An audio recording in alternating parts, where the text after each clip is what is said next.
Animal Farm. By George Orwell. Chapter 5. As winter drew on, Molly became more and more troublesome. She was late for work every morning and excused herself by saying that she had overslept, and she complained of mysterious pains, although her appetite was excellent. On every kind of pretext she would run away from work and go to the drinking pool, where she would stand foolishly gazing at her own reflection in the water. But there were also rumors of something more serious. One day, as Molly strolled blithely into the yard, flirting her long tail and chewing at a stalk of hay, Clover took her aside. "Molly," she said, "I have something very serious to say to you. This morning I saw you looking over the hedge that divides Animal Farm from Foxwood. One of Mr. Pilkington's men was standing on the other side of the hedge, and I was a long way away, but I am almost certain I saw this. He was talking to you and you were allowing him to stroke your nose. What does that mean, Molly?" "He didn't. I wasn't. It isn't true," cried Molly, beginning to prance about and paw the ground. "Molly, look me in the face. Do you give me your word of honor that that man was not stroking your nose?" "It isn't true," repeated Molly, but she could not look Clover in the face, and the next moment she took to her heels and galloped away into the field. A thought struck Clover. Without saying anything to the others, she went to Molly's stall and turned over the straw with her hoof. Hidden under the straw was a little pile of lump sugar and several bunches of ribbon of different colors. 3 days later Molly disappeared. For some weeks nothing was known of her whereabouts. Then the pigeons reported that they had seen her on the other side of Willingdon. She was between the shafts of a smart dogcart painted red and black, which was standing outside a public house. A fat red-faced man in check breeches and gaiters, who looked like a publican, was stroking her nose and feeding her with sugar. Her coat was newly clipped and she wore a scarlet ribbon round her forelock. She appeared to be enjoying herself, so the pigeons said. None of the animals ever mentioned Molly again.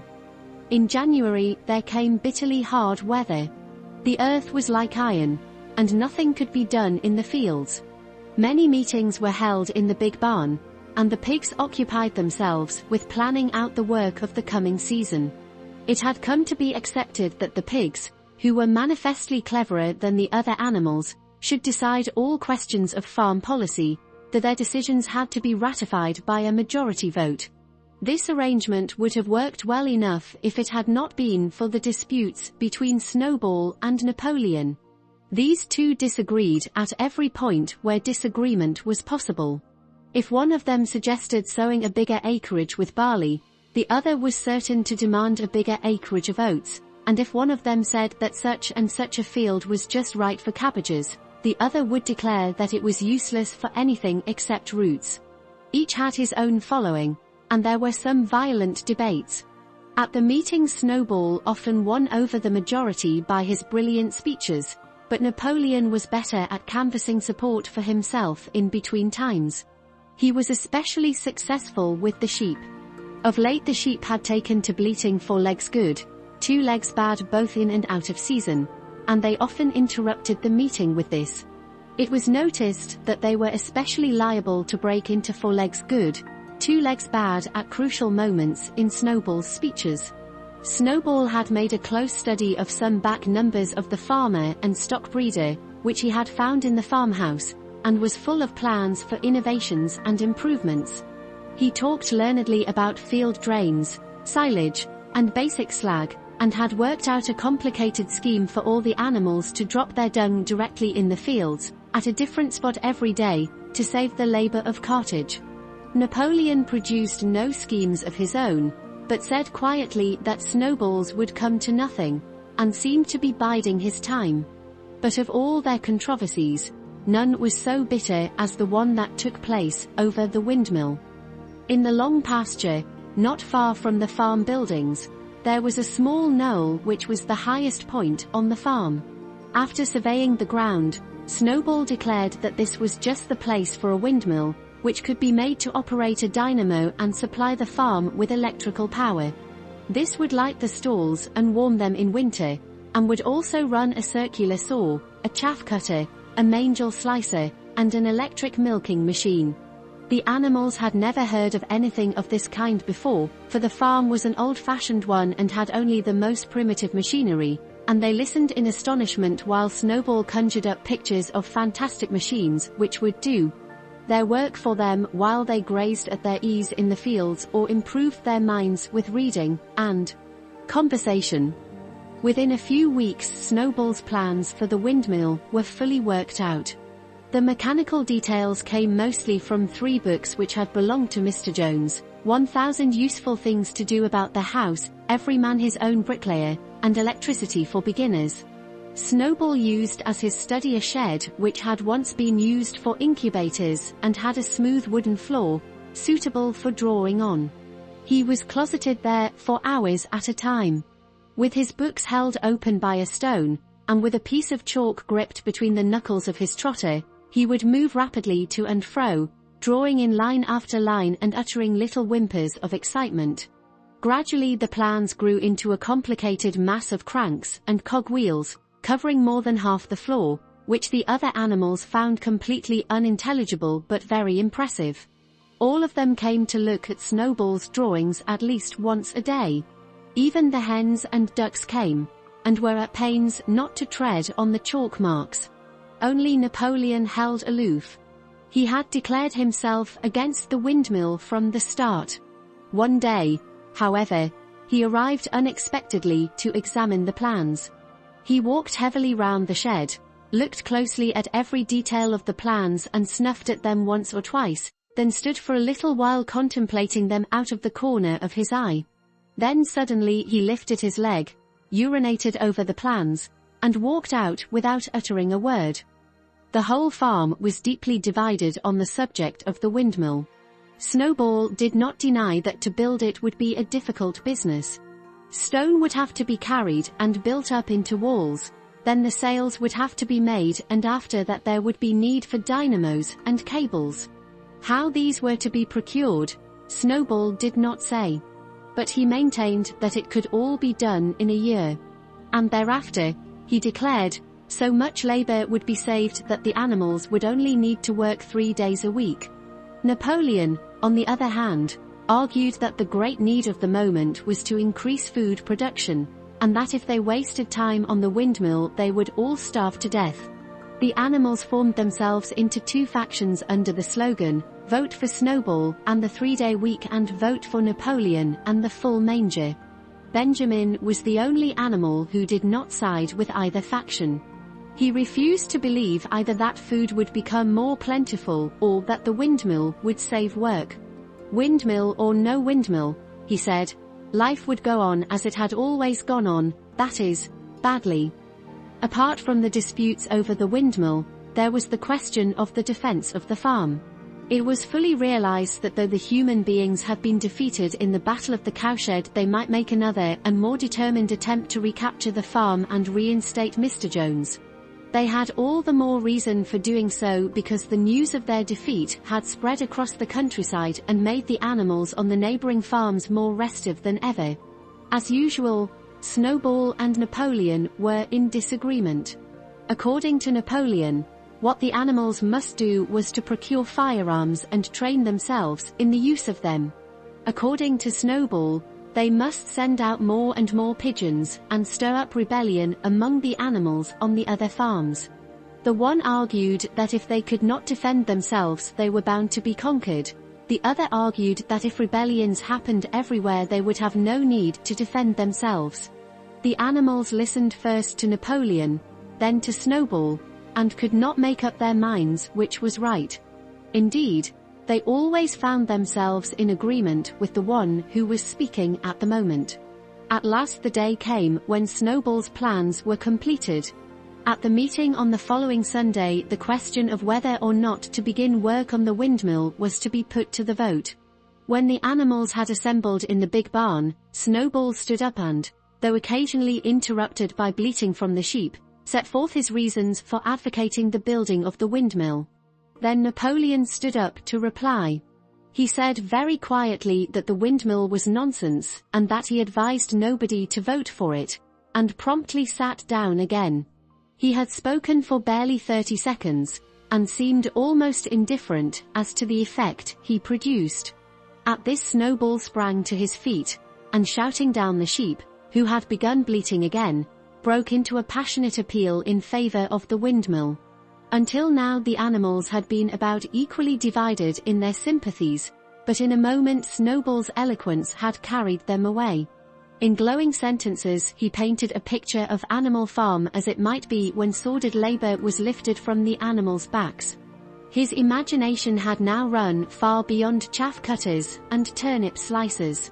Electricity, he said, could operate threshing machines, plows, harrows, rollers, and reapers and binders, besides supplying every stall with its own electric light, hot and cold water, and an electric heater. By the time he had finished speaking, there was no doubt as to which way the vote would go. But just at this moment Napoleon stood up and, casting a peculiar sidelong look at Snowball, uttered a high-pitched whimper of a kind no one had ever heard him utter before. At this there was a terrible baying sound outside, and 9 enormous dogs wearing brass-studded collars came bounding into the barn. They dashed straight for Snowball, who only sprang from his place just in time to escape their snapping jaws. In a moment he was out of the door and they were after him. Too amazed and frightened to speak, all the animals crowded through the door to watch the chase. Snowball was racing across the long pasture that led to the road. He was running as only a pig can run, but the dogs were close on his heels. Suddenly he slipped and it seemed certain that they had him. Then he was up again, running faster than ever, then the dogs were gaining on him again. One of them all but closed his jaws on Snowball's tail, but Snowball whisked it free just in time.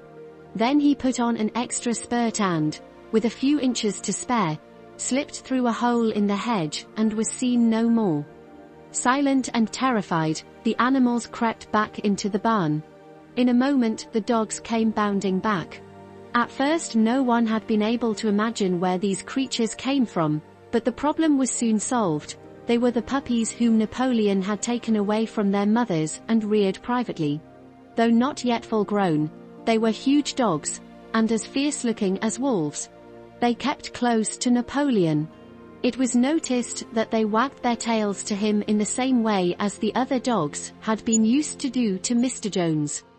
Napoleon, with the dogs following him, now mounted on to the raised portion of the floor where Major had previously stood to deliver his speech. He announced that from now on the Sunday morning meetings would come to an end. They were unnecessary, he said, and wasted time. In future all questions relating to the working of the farm would be settled by a special committee of pigs, presided over by himself. These would meet in private and afterwards communicate their decisions to the others. The animals would still assemble on Sunday mornings to salute the flag, sing Beasts of England, and receive their orders for the week. But there would be no more debates. In spite of the shock that Snowball's expulsion had given them, the animals were dismayed by this announcement. Several of them would have protested if they could have found the right arguments. Even Boxer was vaguely troubled. He set his ears back, shook his forelock several times, and tried hard to marshal his thoughts. But in the end he could not think of anything to say. Some of the pigs themselves, however, were more articulate. 4 young porkers in the front row uttered shrill squeals of disapproval, and all 4 of them sprang to their feet and began speaking at once. But suddenly the dogs sitting round Napoleon let out deep, menacing growls, and the pigs fell silent and sat down again.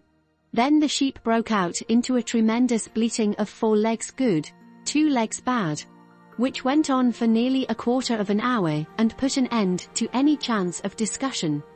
Afterwards Squealer was sent round the farm to explain the new arrangement to the others. Comrades, he said, I trust that every animal here appreciates the sacrifice that Comrade Napoleon has made in taking this extra labor upon himself. Do not imagine, comrades, that leadership is a pleasure. On the contrary, it is a deep and heavy responsibility. No one believes more firmly than Comrade Napoleon that all animals are equal. He would be only too happy to let you make your decisions for yourselves. But sometimes you might make the wrong decisions, comrades, and then where should we be? Suppose you had decided to follow Snowball, with his moonshine of windmills, Snowball, who, as we now know, was no better than a criminal. He fought bravely at the Battle of the Couched, said somebody. Bravery is not enough, said Squealer. Loyalty and obedience are more important. And as to the Battle of the Cowshed, I believe the time will come when we shall find that Snowball's part in it was much exaggerated. Discipline, comrades, iron discipline. That is the watchword for today. One false step, and our enemies would be upon us. Surely, comrades, you do not want Jones back? Once again this argument was unanswerable. Certainly the animals did not want Jones back. If the holding of debates on Sunday mornings was liable to bring him back, then the debates must stop. Boxer, who had now had time to think things over, voiced the general feeling by saying, "If Comrade Napoleon says it, it must be right." And from then on he adopted the maxim. Napoleon is always right. In addition to his private motto of, "I will work harder." By this time the weather had broken, and the spring ploughing had begun. The shed where Snowball had drawn his plans of the windmill had been shut up, and it was assumed that the plans had been rubbed off the floor. Every Sunday morning at 10 o'clock the animals assembled in the big barn to receive their orders for the week. The skull of old Major, now clean of flesh, had been disinterred from the orchard and set up on a stump at the foot of the flagstaff, beside the gun. After the hoisting of the flag, the animals were required to file past the skull in a reverent manner before entering the barn. Nowadays they did not sit all together as they had done in the past. Napoleon, with Squealer and another pig named Minimus, who had a remarkable gift for composing songs and poems, sat on the front of the raised platform, with the 9 young dogs forming a semicircle round them, and the other pigs sitting behind. The rest of the animals sat facing them in the main body of the barn. Napoleon read out the orders for the week in a gruff soldierly style, and after a single singing of Beasts of England, all the animals dispersed. On the third Sunday after Snowball's expulsion, the animals were somewhat surprised to hear Napoleon announce that the windmill was to be built after all. He did not give any reason for having changed his mind, but merely warned the animals that this extra task would mean very hard work. It might even be necessary to reduce their rations. The plans, however, had all been prepared, down to the last detail. A special committee of pigs had been at work upon them for the past 3 weeks. The building of the windmill, with various other improvements, was expected to take 2 years. That evening Squealer explained privately to the other animals that Napoleon had never in reality been opposed to the windmill. On the contrary, it was he who had advocated it in the beginning, and the plan which Snowball had drawn on the floor of the incubator shed had actually been stolen from among Napoleon's papers. The windmill was, in fact, Napoleon's own creation. Why, then, asked somebody, had he spoken so strongly against it? Here Squealer looked very sly. That, he said, was Comrade Napoleon's cunning. He had seemed to oppose the windmill, simply as a maneuver to get rid of Snowball, who was a dangerous character and a bad influence. Now that Snowball was out of the way, the plan could go forward without his interference. This, said Squealer, was something called tactics. He repeated a number of times. Tactics, comrades, tactics. Skipping round and whisking his tail with a merry laugh. The animals were not certain what the word meant, but Squealer spoke so persuasively, and the 3 dogs who happened to be with him growled so threateningly, that they accepted his explanation without further questions. The end. Don't forget to show your support for our channel by giving us a thumbs up and hitting the subscribe button. Also, remember to turn on notifications so you never miss out on our latest videos. Thank you for being a part of our community.